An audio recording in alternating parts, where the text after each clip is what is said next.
You're listening to the Back Porch Talk podcast. Danny and Jason had many discussions and debates on the back porch while making pivotal investment moves with assets. That's right, with trading cards. They welcome you to the back porch and right into those discussions about current sports news with a fresh and unique twist. So come on and join us.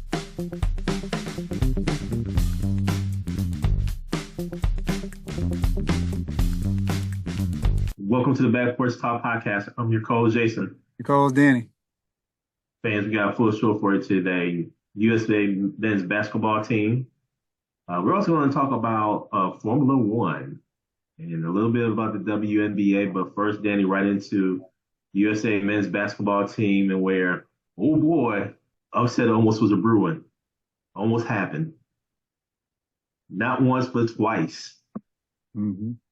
First, USA men's basketball team against South Sudan. And Danny, I watched the highlights of this, which pretty much was the entire game. I'll put it like that. And what I saw in the USA men's basketball team was a team that, needed time to gel, but there is no reasoning in why it was a 1-point victory by the USA men's basketball team. And not only that, but it was like on the last, well, I can't even say last second, but 8-second layup by LeBron James to seal the deal for him.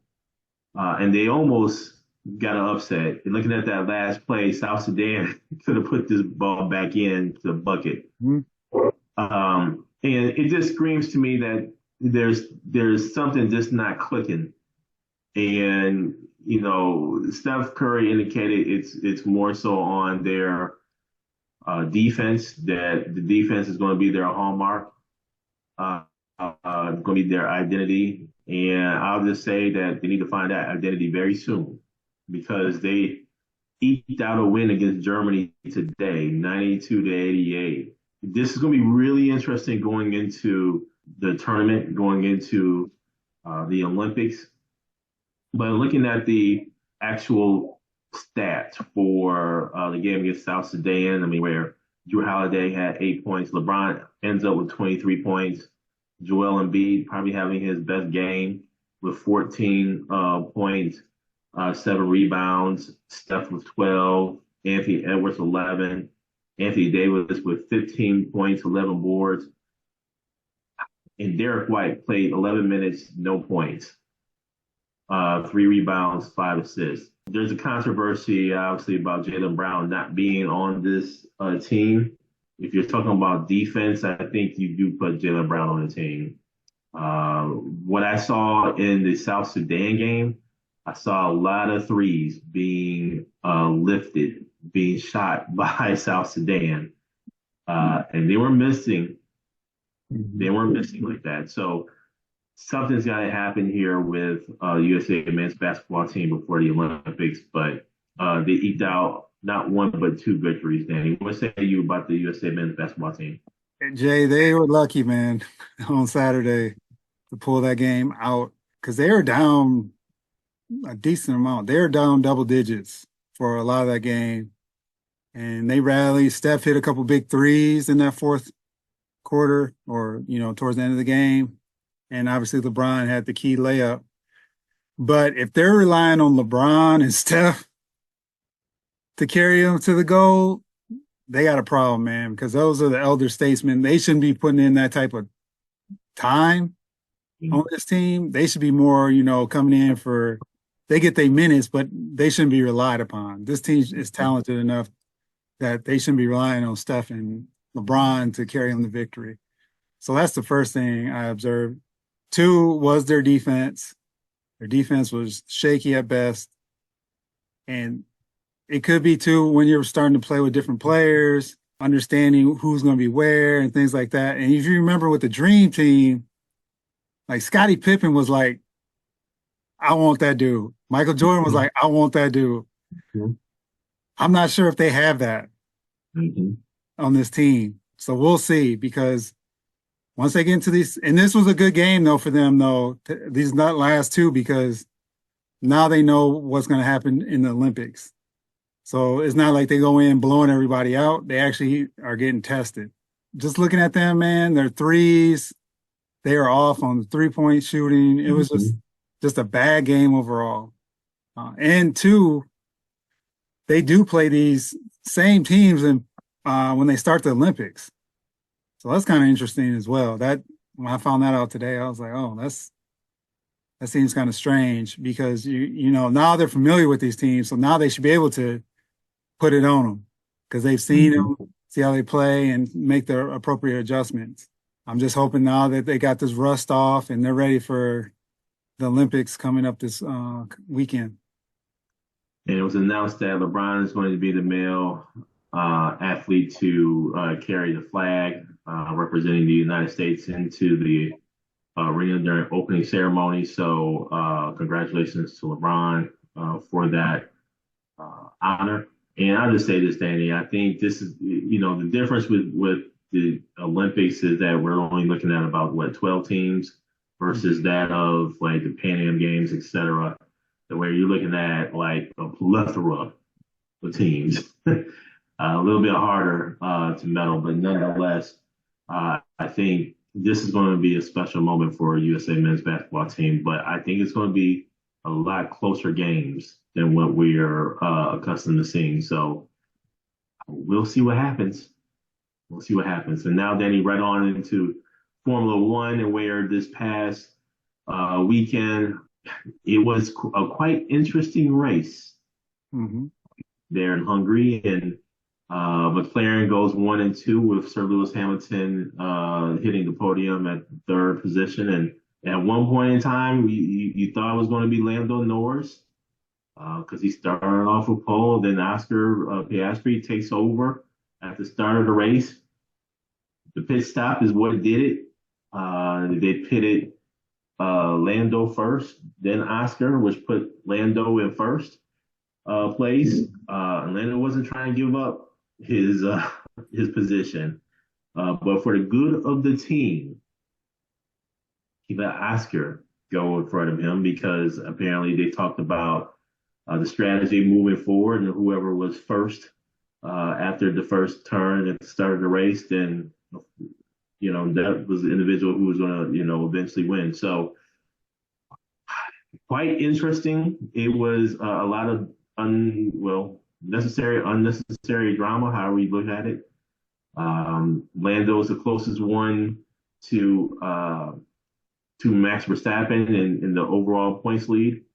And Lando probably thought, well, I should be the one given the points because I'm one who has the most opportunity to beat Max Verstappen. Mm-hmm. So we'll see how this goes moving forward with not only the drivers, but just the whole collaboration, the whole team itself. But even with that, man, you gotta give props to Sir Lewis Hamilton, not only winning last week, but making podium this week. And so I'm really, really intrigued with how this season is shaping up. What say you, Danny, about this Formula One race? Yeah, congratulations to McLaren. There was a key moment in here in this race where Sir Lewis Hamilton and Max Verstappen were battling, and Mm-hmm. it ended up costing Max, where they were just going back and forth, weaving between each other, and they got caught. And Max Verstappen's car, he kind of went up, and then as soon as Mm-hmm. he went off to the side, Sir Lewis Hamilton was gone. And it was a very interesting sequence that I think could be momentum building for Sir Lewis Hamilton. I know he didn't win this week, but to see him overtake Max Verstappen and the way they're battling, and he actually pulled it out this time, I think it's a great moment. But Mm-hmm. McLaren, man, they've been the most consistent team, obviously besides Max Verstappen at the beginning, but they've been the most consistent and they continue to dominate. All in all, they had a great race together, and I was just happy to see Sir Lewis Hamilton get third and push Max Verstappen to the side. And with that placement of third, man, that puts Lewis Hamilton in the sixth position overall in the driver standings, only 24 points behind Piastri. Keep in mind, we have 11 races left Yep. And so there's going to be ample opportunity here for teams, constructors cup, or even drivers to catch up. So I see what Lando was saying. I mean, that's additionally 7 points, and where right now it looks like Lando is 76 points away from Max. So the gap is there. And so every point is critical. It's crucial for Lando to catch up. And I have to give him props, man. He's like, man, forget that, man. I'm going for it. Yeah. At all costs. And some of these quote unquote victories that was in his grasp in previous races, I think this is going to really catch up to him. But I tell you what, man, McLaren is on Red Bull's behind. And I love it because it provides additional drama. Keep in mind, I want to say this is like maybe the 7th different racer or driver to actually win so far, which I think is the most all time. Yeah, man, this is lovely. And now, Danny, right on into the WNBA where they had their All-Star game.